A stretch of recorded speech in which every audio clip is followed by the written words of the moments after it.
हरियाणा के ऊर्जा, परिवहन एवं श्रम मंत्री श्री अनिल विज अपनी कार्यप्रणाली के लिए देश और प्रदेश में विख्यात हैं और इसी के दृष्टिगत आज उन्होंने ताबड़तोड़ 6 से 7 स्थलों के निरीक्षण किए।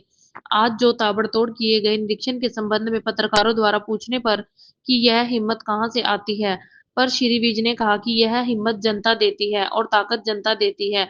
मेरी जो जिंदगी है वह जनता के लिए है। श्री विज ने आज इन निरीक्षण के उपरांत पत्रकारों के सवालों का जवाब दे रहे थे। उन्होंने कहा कि आज जो भी उन्होंने निरीक्षण किया उसके संबंध में कल अधिकारियों के साथ बातचीत की जाएगी और आवश्यक दिशा निर्देश संबंधित अधिकारियों, कर्मचारियों और पदाधिकारी को दिए जाएंगे। श्री विज ने बताया कि अंबाला में टांगरी नदी से बरसात के दौरान लोगों को बाढ़ के बचाव के लिए लगभग 6-6 फुट नदी को खोदा जा रहा है और इसकी मिट्टी का उपयोग राष्ट्रीय राजमार्ग प्राधिकरण द्वारा सड़क बनाने के लिए किया जाएगा। उन्होंने बताया कि इस संबंध में हरियाणा सरकार और राष्ट्रीय राजमार्ग प्राधिकरण के बीच एक समझौता हुआ है, जिसके तहत टांगरी नदी के हर तरफ से 6 फीट खोदा जाएगा और उसकी मिट्टी रेत का उपयोग भारतीय राजमार्ग बनाने और हाईवे और राष्ट्रीय राजमार्ग बनाने के उपयोग किया जाएगा। उन्होंने बताया कि सरकार द्वारा इस नदी की मिट्टी कानूनी प्रक्रिया के तहत इस्तेमाल की जा रही है और इस मामले में किसी भी प्रकार की भ्रांति फैलाने की कोशिश किसी के द्वारा ना की जाए। उन्होंने बताया कि हर साल टांगरी नदी में बाढ़ आती है और रिंग रोड बनाने वालों को मिट्टी नहीं मिल रही थी। इस संबंध में यह करार किया गया है और इससे लोगों को यह फायदा होगा कि हर साल जो बाढ़ आती थी और उससे जो नुकसान होता था, उससे लोगों को बचाव होगा। उन्होंने कहा कि चंद्रपुर से लेकर और शाहपुरा तक इसकी खुदाई को मैं स्वयं देखने के लिए आज गया था।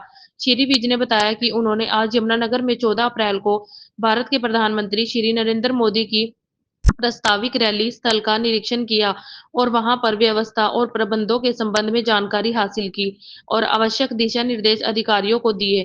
इसके बाद श्री विज यमुनानगर के थर्मल पावर प्लांट में श्री निरीक्षण करने गए और वहां पर थर्मल पावर प्लांट में किस प्रकार से कोयला आता है, कोयला किस प्रकार से जलता है, किस प्रकार से भाप बनती है और किस प्रकार से टरबाइन चलती है इत्यादि की जानकारी उन्होंने ली। श्री विज ने आज अंबाला के चारों तरफ बनाए जाने रिंग रोड का निरीक्षण भी किया और बताया कि रिंग रोड की चौड़ाई और अब तक कितनी निर्मित हो चुकी है के बारे में उन्होंने निरीक्षण किया। इसी प्रकार रिंग रोड से एक शामली के लिए सड़क जाती है, उस क्रॉसिंग को भी उन्होंने देखा है। श्री विज ने बताया कि टांगरी नदी के तटबंध से एक सड़क जीटी रोड पर मिलने के लिए यूबी का कार्य चल रहा है। उन्होंने उस सड़क पर भी निरीक्षण किया है।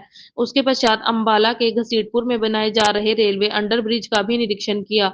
उन्होंने आज अंबाला में एशिया के सबसे बड़े शहीद स्मारक का निरीक्षण भी किया और यह 1857 का पहली लड़ाई का शहीद स्मारक बनाया जा रहा है और इसमें सशस्त्र युद्ध अंग्रेजों के खिलाफ हुआ था। उन्होंने बताया कि 1857 में जहां जहां भी देश के अंदर युद्ध हुए उन सभी यहाँ पर चित्रण किया गया है ताकि लोगों को पता लगे कि आजादी के लिए लोगों ने कितना खून और कितनी कुर्बानियां दी हैं। इस शहीद स्मारक को तैयार करने के लिए देश के सबसे टॉप इतिहासकारों की कमेटी बनाई गई है और इस कमेटी ने 700 नाम चिन्हित कर दिए हैं जो आजादी की पहली लड़ाई में शहीद हुए थे और इन शहीदों के नाम स्वर्ण अक्षरों में लिखे जाएंगे।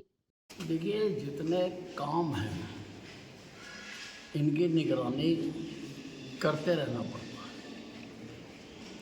अब यमुनानगर में 800 मेगावाट का थर्मल पावर प्लांट लगा रहा है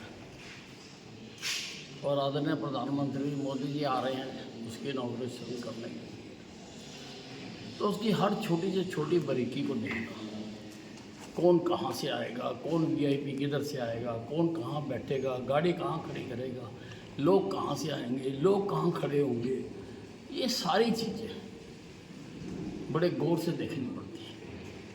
उसके बाद जो मौजूदा अभी चल रहा है प्लांट वहाँ पर, उसको भी हम देखने के कि कैसा चलता है, कैसे कोयला आता है, कैसे उसकी भाप बनती है, कैसे भाप से टरबाइन चलती है, फिर वो टरबाइन फिर ठंडा करके फिर वो पानी में चली जाती है और बिजली पैदा होती है, कैसे बिजली पैदा होती है वो भी हम देख के आए हैं। और आज अम्बाला के चारों तरफ जो एक रिंग रोड बन रही है, आज मैंने उस पर भी जाके देखा कितनी चौड़ी बन रही है, कितनी बन गई है, कैसे बन रही है। और रिंग रोड से ही एक शामली को सड़क निकाली है, और वो क्रॉसिंग में लेके आए हैं जहाँ से शामली को सड़क जा रही है। फिर एक बहुत बड़ा मसला था कि टांगरी नदी में हर साल बाढ़ आती है और रिंग रोड बनाने वालों को मिट्टी नहीं मिल रही, तो नेशनल हाईवे ने स्टेट गवर्नमेंट के साथ एक MOU किया है। केंद्रीय सरकार ने और प्रदेश सरकार ने एक अनुबंध किया है कि टांगरी के 6-6 फुट रेत या मिट्टी नेशनल हाईवे वाले निकाल देंगे, वो अपनी सड़क बनाएंगे और हमें फ़ायदा ये होगा कि जो हर साल वो ओवरफ्लो होती थी वो ओवरफ्लो ना हो। मैं वो भी देखने गया हूँ कि ठीक ढंग से कर रहे या नहीं कर रहे। ये ना हो कहीं तो 20 फुट खोद दें और कहीं बिल्कुल ही ना खोदें।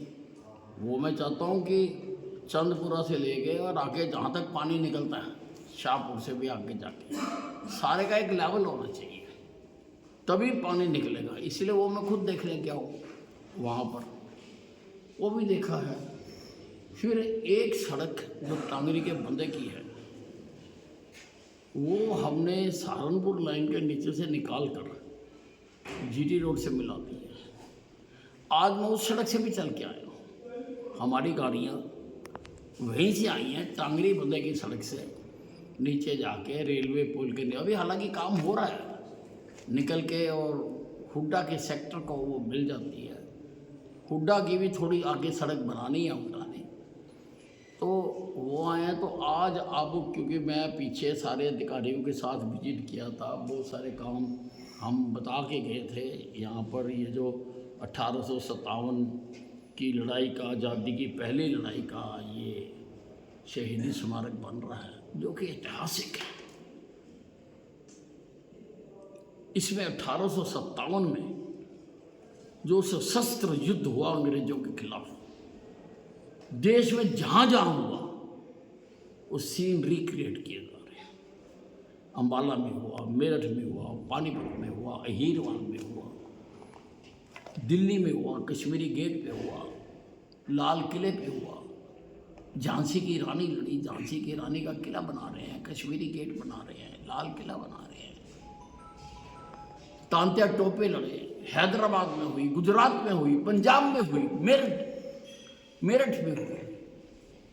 वो सारे सीन यहाँ पर तैयार किए जा रहे हैं ताकि लोगों को पता लगे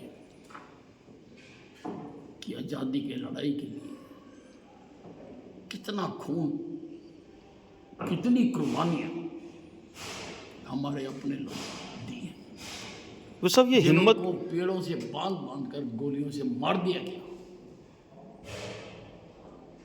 हालांकि उसका रिकॉर्ड अंग्रेजी ने तो नहीं लिखा होगा, लेकिन मैंने हिंदुस्तान के टॉप मोस्ट इतिहासकारों की कमेटी बना रखी है। उस कमेटी ने हमें 700 नाम छांट कर दिए जो उस आज़ादी की पहली लड़ाई में शहीद हुए। हम उनके नाम यहाँ पर गोल्डन शब्दों में लिखेंगे, और भी उसके बाद भी अगर कोई नाम आए जिन जो सत्यापित हो पाएंगे, उनके भी हम नाम लिखेंगे। ये सारा आप देख रहे हो, ये सारे सील क्रिएट कर रहे हैं।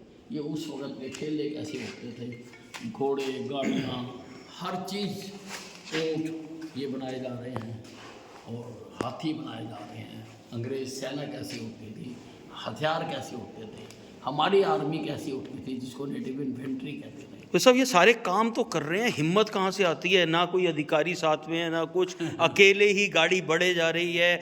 हम साथ चल रहे थे, ये तो 9 काम हो गए, 6 घंटे में 9 कामों के इंस्पेक्शन हो गए। ये हिम्मत कहाँ से आती है? हिम्मत जनता देती है, ताकत जनता देती है। मेरी जो जिंदगी है वो जनता के लिए है, जनता देती है ताकत। मैंने आज जो देखा है, मैंने सवेरे सारे अधिकारी बुला लिए और मैं उनसे बात करूँगा। जो चीज़ें मैं देख के आया हूँ, जो चीज़ें करनी चाहिए, जिस चीज़ की चौकसी करनी चाहिए, और सारी मैं उनको सुबह हिदायत दूँगा।